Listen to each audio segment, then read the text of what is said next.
Elizabeth Vargas. And I'm John Stossel. And this is 2020. He's a totally frightening creature. A creature who could come out of this complete otherness. Dracula, the dark and mysterious vampire that has captivated and entertained us for generations. I bid you welcome. Everyone has heard of him. How many literary characters get instant recognition?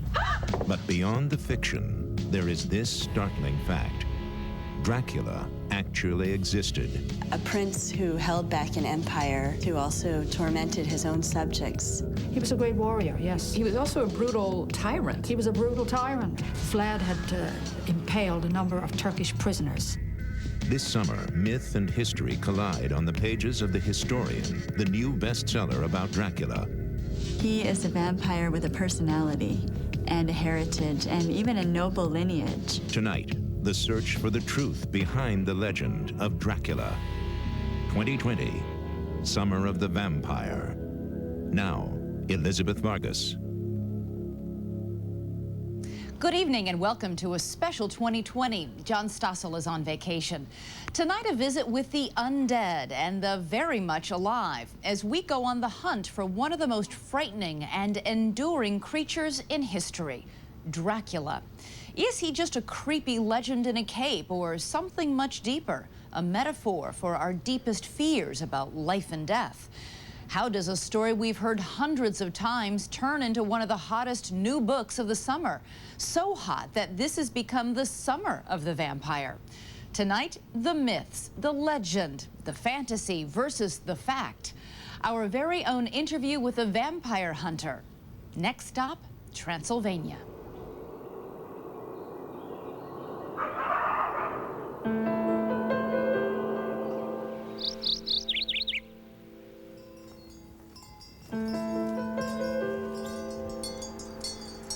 The Romanian farming district of Transylvania. It is a place many people don't think is real. 8 out of 10 Americans believe that Transylvania does not really exist, that it is a Disneyland.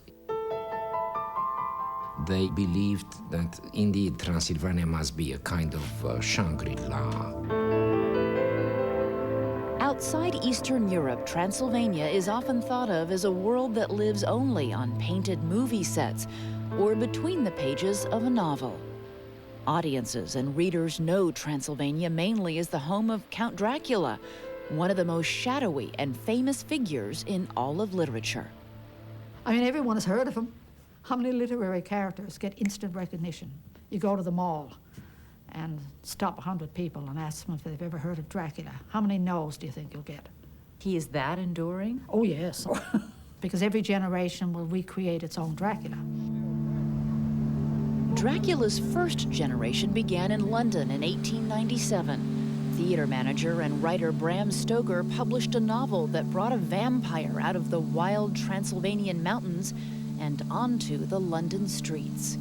Stoker has an interest in the macabre, has an interest in the kinds of forces that cause people to do really violent and crazy things, has an interest in a really civilized and sometimes aristocratic world comes up against really scary and violent chaos. What do you think he would think today of the enduring legacy of this character he created, Dracula? I think Stoker would be, of course, pleased, but also really kind of mystified at the amount of attention this story still has. Since it first appeared 108 years ago, Bram Stoker's Dracula has never been out of print. It's been translated into 29 languages and adapted in every artistic medium. In 1922, there was a German silent movie version, Nosferatu.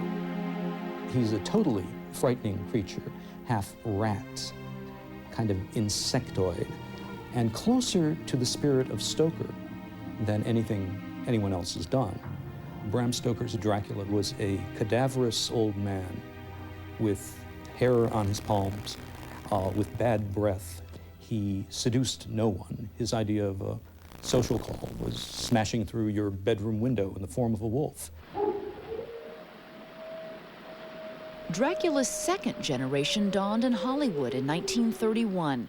In what would become the classic image of the vampire count, he became smooth, elegant, and seductive. I am Dracula. Oh, I bid you welcome. Hungarian-born actor Bela Lugosi almost didn't get the part that made him world famous. He arrived in America with little command of English. Lugosi learned many of his early roles in America phonetically. One deliberate syllable at a time. We will be leaving tomorrow evening.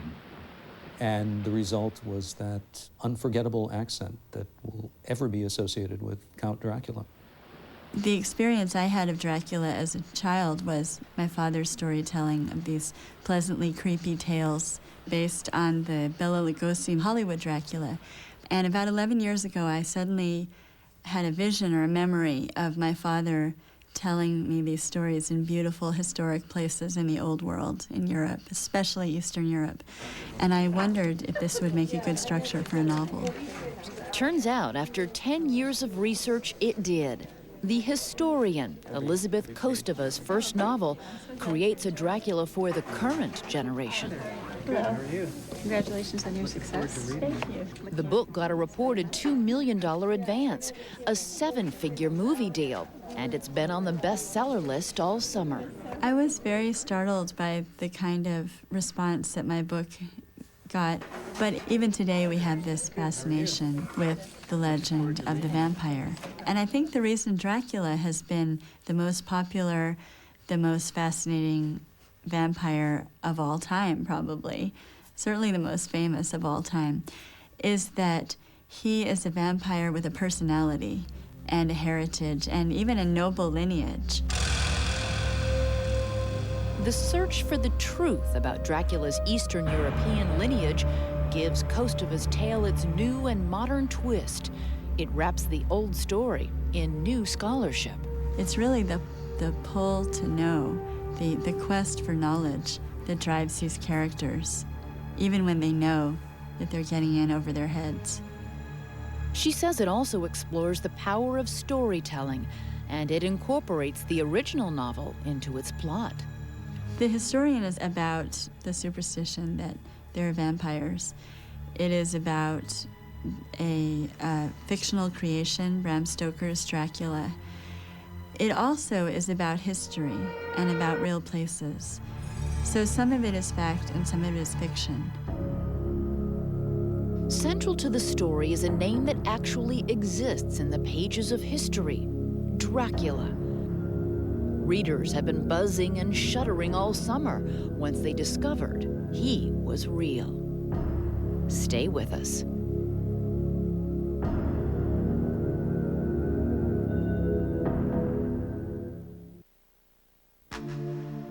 I have asthma, and even when I thought I had it under control, it constricted my life.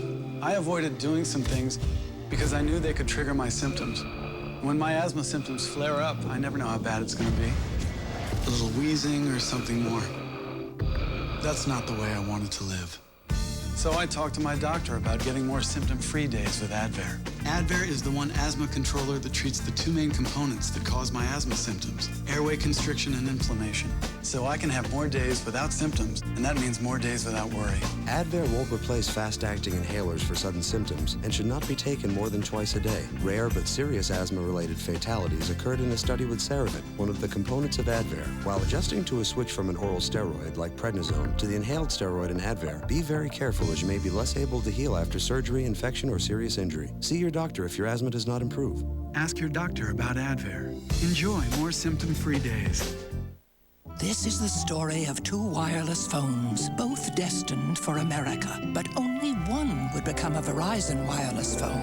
He would work all around and live a full life and play videos by Pretty Ricky. But he never dreamed he'd see his brother until one day. Long-lost brother, tell me of your life. Searching for signal? How lame is that? How can two similar phones be so different? It's the network. There's only one most reliable wireless network in America. The melted Swiss has again proven more than I can resist. Though it takes great inner strength to forego the crispy option, today I shall instead have my chicken club grilled. Oh, and can you kindly recommend a drink with that, monsieur? Indulge your sophisticated side with McDonald's new premium chicken sandwiches. They're the tastiest flavor combinations, made fresh daily with first-class ingredients. Dude, you buy lunch? Promise not to tell anyone about this.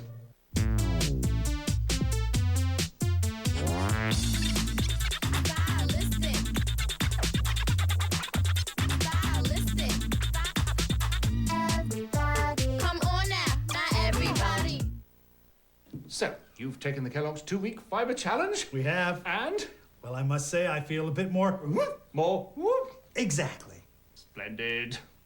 Take the Kellogg's fiber challenge. 1 bowl, 2 weeks. And see if you feel a difference. Get the bottom line now during Nissan's model year-end clearance. The bottom line on the all-new mid-size Nissan Frontier and the full-size Titan. With 2% financing or $3,000 cash back on the V8 Nissan Titan King Cab. See your Nissan dealer now. Clearance time happens once a year. And that's the bottom line.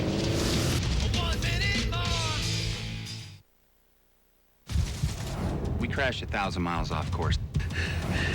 We gotta keep going. Oh, no way. The hell was that?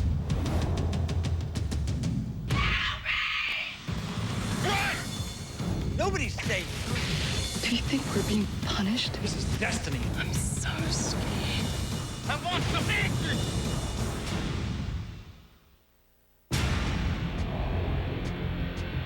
Somebody help!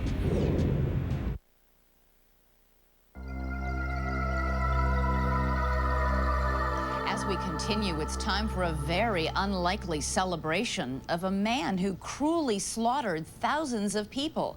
The very real man who might have been the basis for Dracula.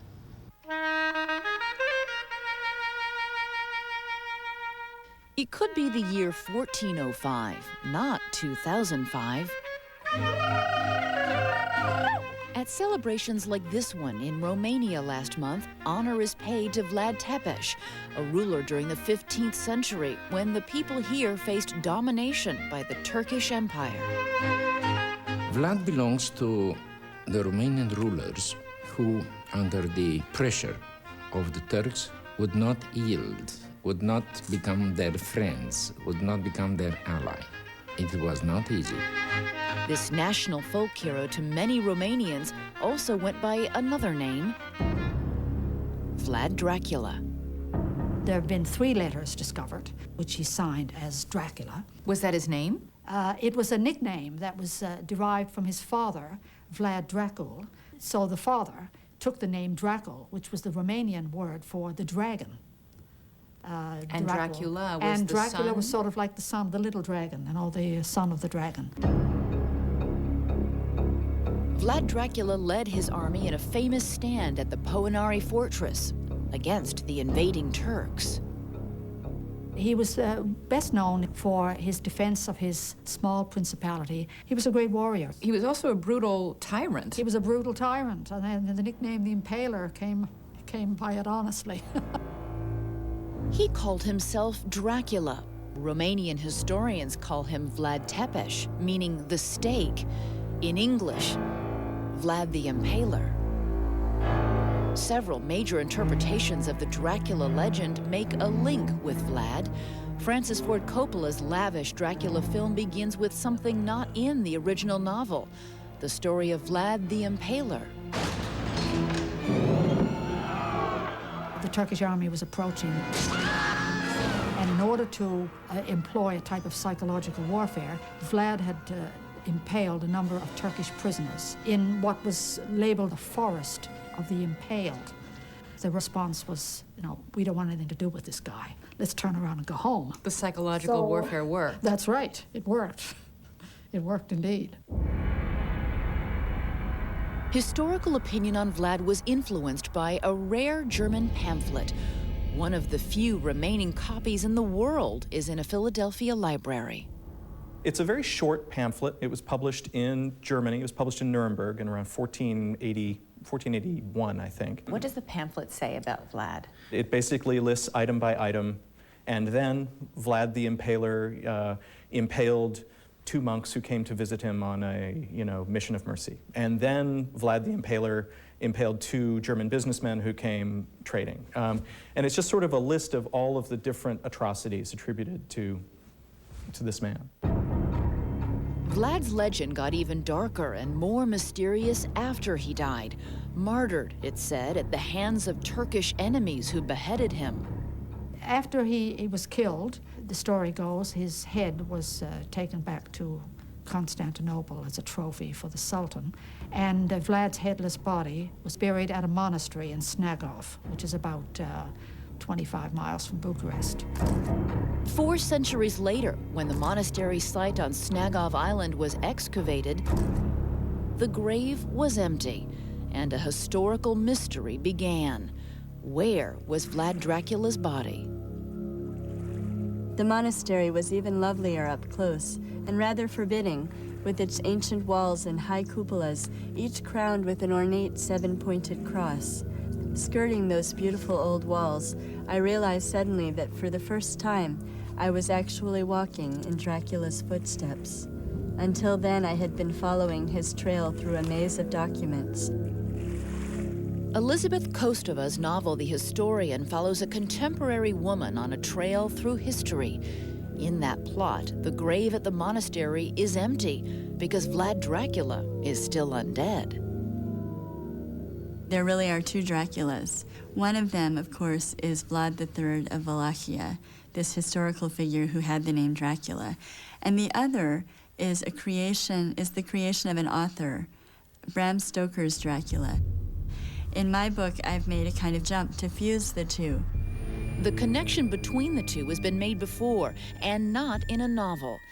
In 1972, a book by 2 respected scholars, In Search of Dracula, posited that Stoker based his Dracula on Vlad the Impaler. The merit of that book is that it did bring into Dracula scholarship a whole new group of people. It gave it a legitimacy, a possibility that it could be true. Yes, I think so. People were quite fascinated by this. People whose feet are firmly planted on the ground and who are interested in history but not in folklore and so on, found this quite fascinating. In 1970, Philadelphia's Rosenbach Library and Museum, where the Vlad Tepes pamphlet is housed, also acquired Bram Stoker's personal notes on his vampire novel. When the notes were purchased, that was really before there was a sense of there being any controversy of the relationship between Bram Stoker's Count Dracula to the historical Vlad Dracula. It's fascinating to see how Bram Stoker, the thought processes that went into writing this very famous book. Right. Our notes preserve a lot of the things he found most interesting or found worthy of putting into his novel. His research on werewolves, research on Transylvanian superstitions, various even Irish vampire legends. There's a clipping from a 1896 newspaper about vampire legends relating to Newport, Rhode Island, a year before Dracula was published. And this is actually his notes about where the name Dracula come from. That's right. These are notes from a book called Account of the Principalities of Wallachia and Moldavia. And he's been careful to note, page 19, page 18, 19. Page 19, Dracula in Wallachian language means devil. Right. Is that true? I've read that it can mean devil, it can mean dragon. The papers indicate Stoker liked the sound of that. He crossed out another name he had been using, Count Vampire, and wrote in Dracula. It's interesting, though, that he actually didn't change the title of the book until the very last minute. The working title of the book was The Undead. Michael Barsanti and other scholars say the nickname Dracula was essentially all Stoker took from Vlad the Impaler. There is little evidence Stoker knew much about him. Stoker used histories of the area that only referred in passing to this historical figure. But did the notes from Bram Stoker definitively prove that he didn't base this character on Vlad Tepes? Yes, insofar as the notes show that Stoker imagined the vampire Count even before he had learned of Dracula. It's sort of an irony that prior to Stoker, Vlad Dracula was a prince of Wallachia, and ever since then now everyone thinks he's a vampire. That's an idea rekindled this summer in a bestseller that proves the grip of Dracula never lets go. Fact and fiction weave in the legend of the vampire in ways you may never imagine. That next.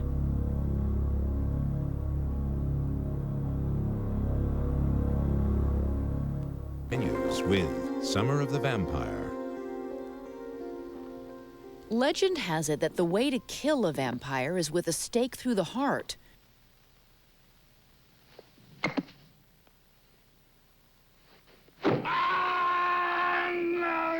Seven decades after Bram Stoker's Dracula laid out basic rules for vampire stories, director Roman Polanski was sending them up in the 1967 film The Fearless Vampire Killers. The movie was having fun with all the vampire cliches. Garlic, my boy, garlic. How you can fend them off with garlic, or stop them with a cross. We'd seen it countless times, so many, in fact, it was all getting a bit tired and silly. Dracula had been pretty well trivialized. The novel, I mean, through the movies and through the comic books and pop culture had pretty well, I mean, you even had Count Chocula cereal, for goodness sake. Just when you think that the vampire cannot come back from the grave one more time, someone comes along with a movie or a novel and reinvents the whole thing. And with vampires, it was Anne Rice with her novel, Interview with the Vampire. Anne Rice's 1972 novel was later made into a movie with two of Hollywood's biggest stars, Tom Cruise and Brad Pitt. Her vampires are sensuous, sexual renegades. They're brooding and introspective, romantic anti-heroes. Do you still want death? Or have you tasted it enough? Enough. They're very engaging. They are our point of identification. And like that, the vampire was resurrected for a new generation.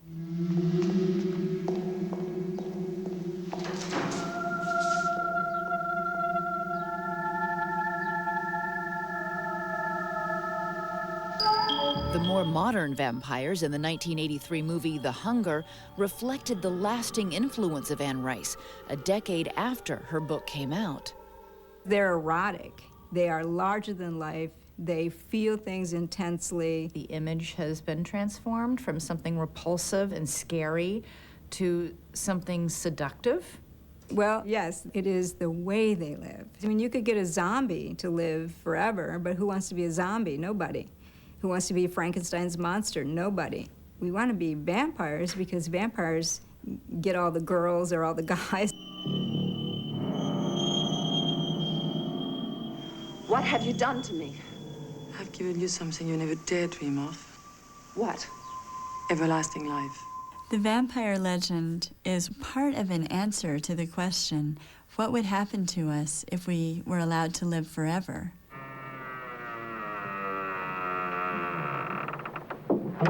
The answer seems to be that it wouldn't be very good for us, that somehow we would have to give up part of our humanity to do that, that we would become monstrous.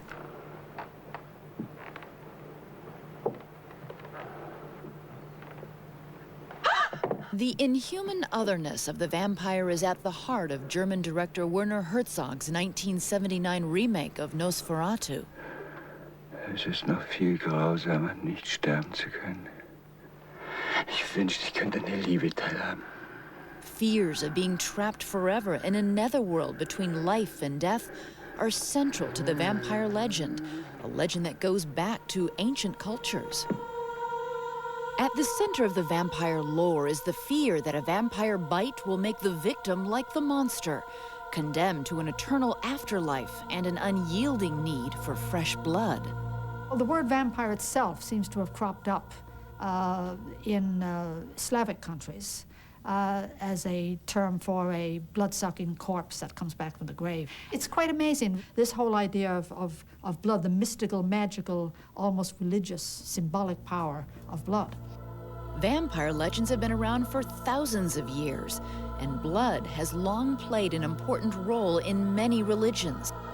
In Exodus, Jews used blood to mark themselves as God's chosen people. Christians drink wine, symbolic blood, at communion. It's symbolizing the promise of life everlasting. Francis Ford Coppola's 1992 movie brought the vampire legend full circle.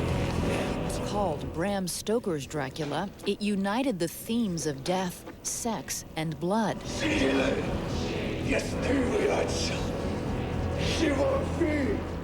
Themes that are at the center of vampire lore. It was very challenging for me to try to take all of this lore and weave it with a new story, a 20th century story. Scholars are at the center of a story that adds yet another big theme to the vampire legend: the quest for knowledge. Little wonder Elizabeth Kostova called her Dracula novel The Historian. What is history but a collection of stories that are told through different media down the ages? It was a natural theme for this self-described shy academic. She's got a BA from Yale, an MFA from the University of Michigan, and an unshakable fascination with Dracula. There is something potentially obsessive about this topic. In Kostova's book, Dracula has become a scholar, leaving clues about his real identity in libraries, tempting researchers to put it all together. In her novel, there's this notion of placing facts in the proper order, that the way to solve the mystery of the vampire is to take all of the facts, and if you put them in the proper order, you'll be able to find what the mystery is. You'll be able to solve the problem. Every time you find some new piece of the puzzle you're trying to put together, there's a kind of renewed sense of excitement about what you're doing, a sense of quest for something. Like her characters, Kostova herself researched in libraries all over the world, including the Rosenbach Library in Philadelphia.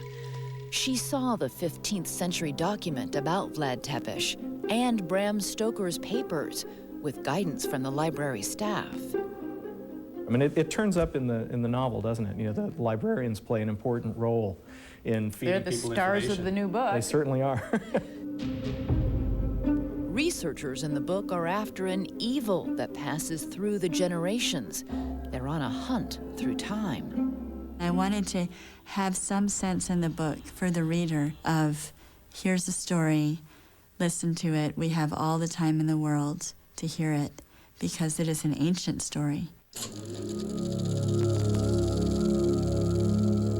The book is a journey back in vampire history, stripping away the modern glossy images of the undead to reveal the more primitive and profound terrors underneath. It travels through Stoker's novel back to Transylvania, where Dracula was born. You'll be surprised to see how he lives on there today. Coming up next.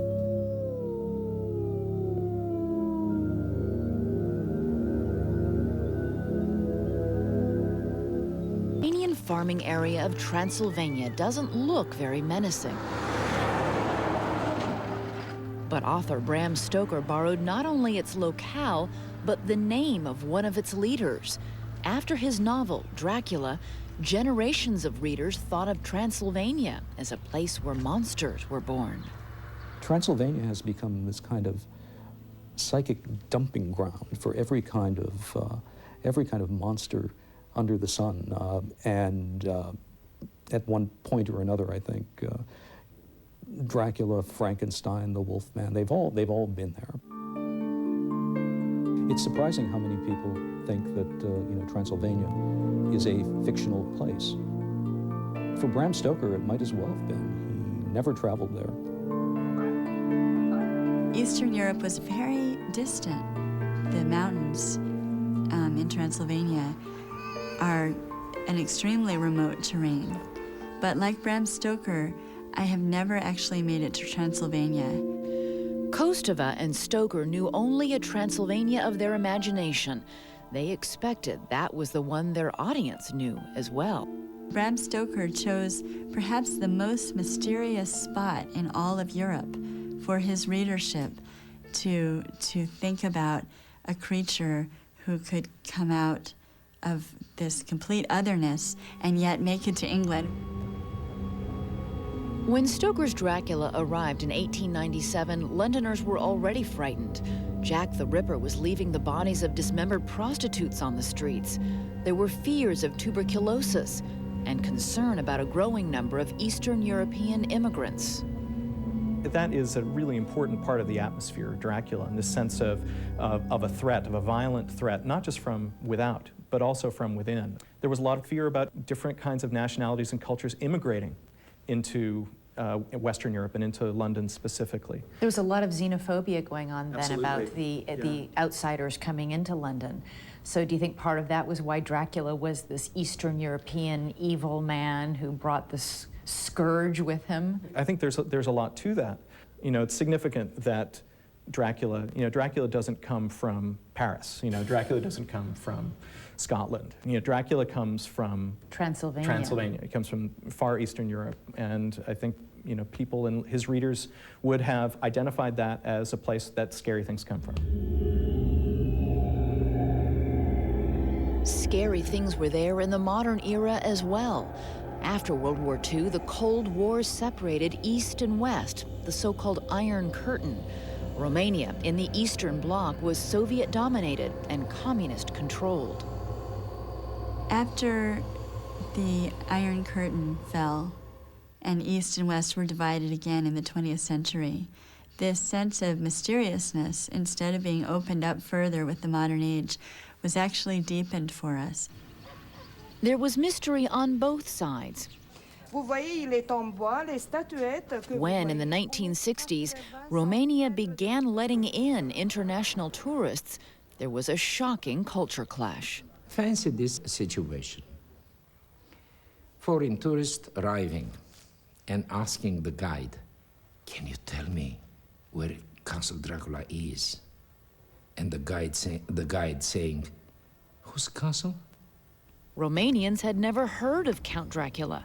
Stoker's book had never been translated there. Most of the world knew the Transylvanian vampire count, but not the people who lived where the novel was set.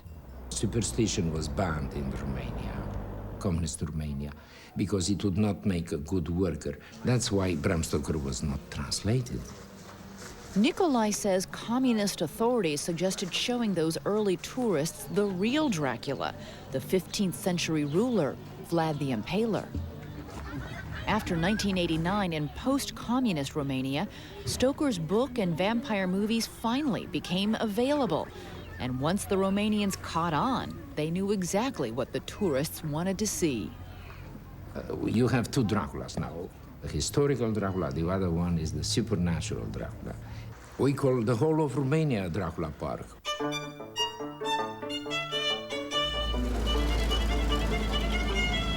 Not many American tourists come to Dracula Park to see Vlad the Impaler, although there was at least one a few weeks ago.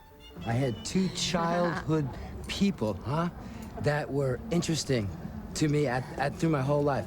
Genghis Khan and this guy. By far, most tourists come to see the Dracula who looks like Bela Lugosi. The spectrum of people who are interested in Dracula is really quite enormous.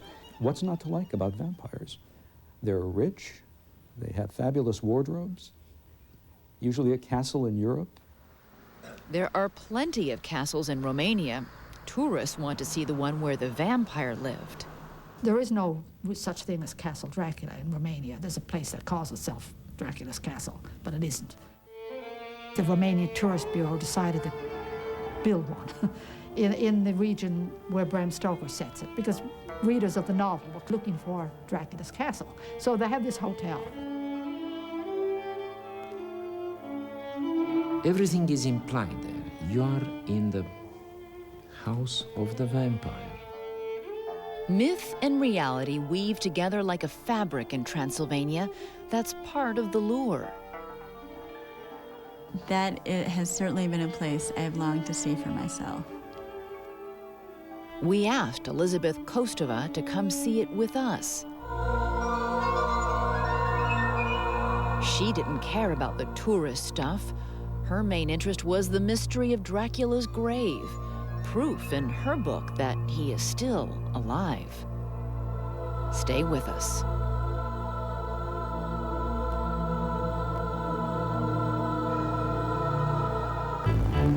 In the Middle Ages, this countryside was a thicket of small principalities like Wallachia and Transylvania. Now it's all part of Romania. 2 weeks ago, Elizabeth Kostova came to see it for the first time. I'm so excited to have the opportunity to do this. I can't believe it. This Midwestern wife and mother was now the author of a summer bestseller that turns a Romanian national hero into the vampire Dracula. Vlad Țepeș means steak. Vlad the steak. I imagined for so long what it would be like to come to Romania and encounter this legend of the historical Dracula, a prince who held back an empire, a prince who also tormented his own subjects, a very complicated national figure for the Romanians. One Romanian, a professor who lives in this house full of history, wanted to meet the author. Professor, I'm so honored to meet you. Thank you so much for meeting with me. Strange imagination. Oh, thank you. Professor Konstantin Stolnich claims that the roots of his family tree link all the way back to the still revered Vlad Țepeș, who called himself Vlad Dracula. Please sit down just where you are. Our guide and translator, Nicolae Paduraru, gives tours about both Draculas. Remnants of the forests which stretched once upon a time all the way between the mountains. He'd read Elizabeth Kostova's book. You remind me of the armchair novelists writing about countries they have never seen, but of course they documented themselves nicely. The island itself, is it owned by the monastery? They were heading for Vlad Țepeș's grave in a monastery on Snagov Island, the site of a mystery that still fascinates real historians. He's buried at one of the many monasteries that Vlad endowed during his lifetime. He was a great endower of monasteries. He was great with the monasteries. Oh, yes, he was Not great so with the good with the monasteries. people that he was angry with. But. And the story goes, in the early 1930s, they were excavating at the monastery and they weren't able to find the body. The missing body at the Snagov Monastery is a major clue in Kostova's novel, suggesting that Vlad Țepeș is not in his grave because, like all vampires, he's not dead. I imagined my characters going to Snagov. So when we went into the church, which is immensely beautiful. This is incredible. I felt the presence of my characters there as well, encountering this very mysterious place. An Eastern Orthodox monk is the caretaker of Vlad's grave. Aici este mormântul domnitorului Vlad Țepeș. This is the tomb of Prince Vlad the Impaler. Why do you think that this grave was found empty when it was opened? What is your belief personally about this mystery? I cannot answer your question. I would have to open this grave myself and tell you. What I can tell you is that I am in front of a tomb and I respect it, whether there are remains inside or not, but I respect it as Vlad's tomb. This is where Vlad Țepeș asked to be buried, so that the priest coming out from the altar and reading from the Bible would sit on his grave. So buried here, he would have been part of every service. Down to this day. Down to this day. And praying for his soul and the forgiveness of his sins.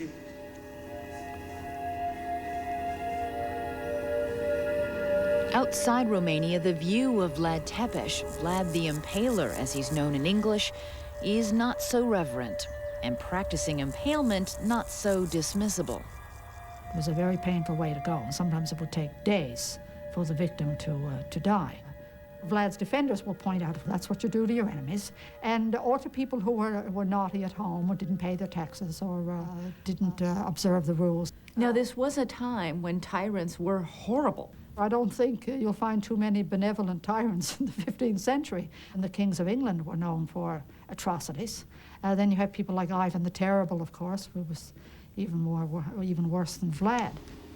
Kostova says she sees the Dracula legend as a metaphor for all the evils in history.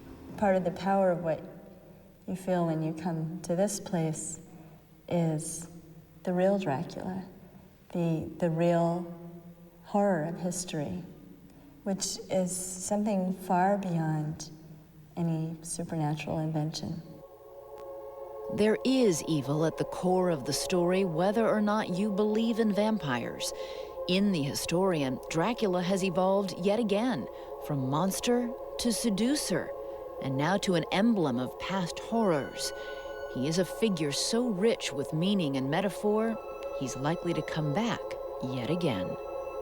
Probably in the 22nd century, we'll see a new Dracula, a Dracula we can't even imagine or recognize today.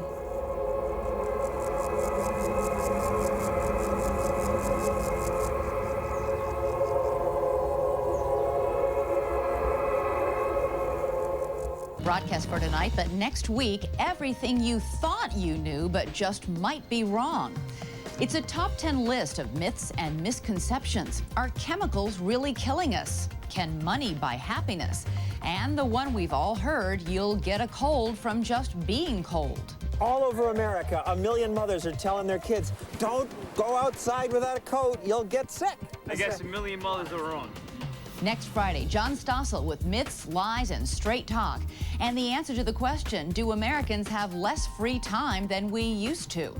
That one must be true because we are out of time.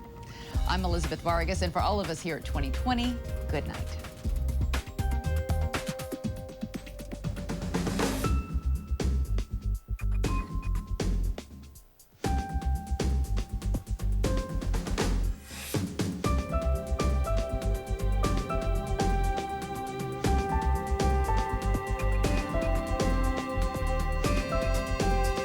For more information on Dracula and vampire legend, visit abcnews.com.